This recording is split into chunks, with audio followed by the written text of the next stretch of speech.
Steve Warren Traoré confirme sa grande forme du moment. Salut, j'espère que vous allez très bien. Plusieurs actualités dans une même vidéo. Plus besoin d'aller perdre votre temps sur les réseaux sociaux pour savoir qu'est-ce qui s'est passé, Venez tout simplement ici, on a le condensé. L'information concernant Steve Warren Traoré n'est pas la seule information dans cette vidéo. On parlera notamment de Junior Olaitan. On va parler d'autres sujets aussi, des sujets qui concernent, en tout cas, Andreas Orontonji. Malheureux, bien sûr, pour les trophées, l'UNFP. Je vous prie de suivre cette vidéo du début jusqu'à la fin. Sans plus tarder, rentrons dans le vif du sujet. Le premier sujet qui concerne Steve Warren Traoré. Deuxième journée, bien sûr, des playoffs. Lokomotiv Sofia et FK Etano Veliko, ils ont fait un match nul, un but partout. Et par rapport à cette rencontre, notons qu'après son doublé lors du match précédent, Steve Warren Traoré a été passeur décisif dans cette rencontre. Et il a témoigne bien sûr de sa performance, sa grande forme actuellement. Steve Warren Traoré est en très grande forme, c'est lui qui délivre bien sûr cette passe à Dimitar Mitkov à la 50e minute.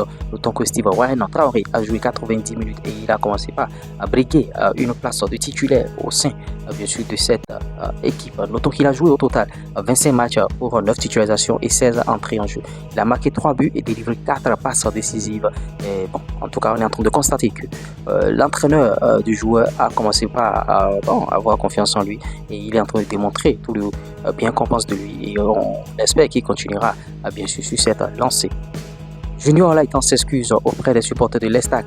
Il dit ceci: la pression de fin de saison et les insultes à mon encontre m'ont amené à une mauvaise réaction que je n'aurais jamais dû avoir.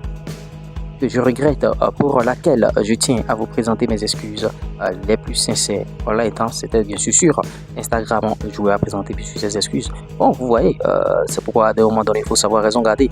Quand vous êtes en colère, il ne faut pas agir automatiquement sur le dos de la colère. Il faut patienter et ne pas entrer bien sûr dans des bassesses, plusieurs choses, beaucoup de choses. Vous voyez, la dernière information concerne bien sûr Andreas Orontonji qui n'a pas eu le trophée UNFP du plus beau but en Ligue de BKT. Il était parmi les finalistes. On a partagé l'information avec vous ici. On vous a demandé d'aller voter pour lui. Malheureusement, c'est Irvin Cardona, le joueur de Saint-Etienne, qui a été bien sûr élu plus beau but du trophée UNFP. Et en tout cas, courage à Andreas Orontonji. Ouais, c'est un peu cela. Et bon, il fait déjà une grosse saison. Faut pas trop lui demander bien sûr et on espère le revoir au plus haut niveau et donner le meilleur de lui-même chaque fois. J'espère que vous avez bien sûr aimé ce flash info. Si vous l'avez réellement aimé, likez, partagez, abonnez-vous. On revient tout à l'heure pour d'autres informations. C'était moi le reste. Ciao.